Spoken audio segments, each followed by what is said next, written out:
Ciao zusammen, ich bin's wieder, der Vujo. Ihr merkt, ich habe meinen Dialekt ein bisschen angepasst. Ich habe geschaut, wie ich eigentlich auch im Fernsehen überkomme. Und ich habe nur eins will sagen, und zwar ist es so, dass ich meinen Kopf sicher nicht verbrannt habe. Denn ich habe gesehen, dass viele das bei Facebook so postet sind. Und das macht mega, mega unglücklich und gar keinen Spaß. Ja. Und weil mich alle immer verarscht haben, mache ich jetzt auch noch ein Diss gegen den Rapper Gimma. Müsst ihr mal zulassen.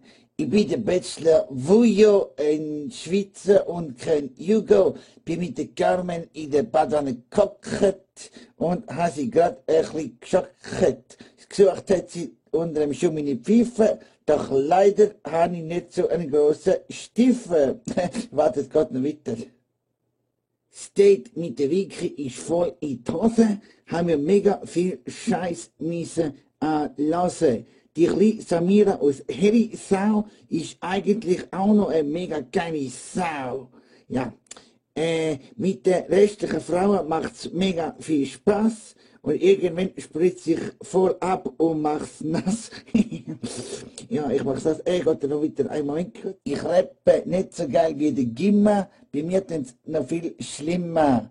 Also teilt den YouTube-Link, damit ich jetzt so richtig im Boden versink. Tschüss, euer Vujo und nicht vergessen, nächsten Montag wieder 3 Plus schauen. Ein Gruß an Frau Sutta. Tschüss zusammen, danke, ciao.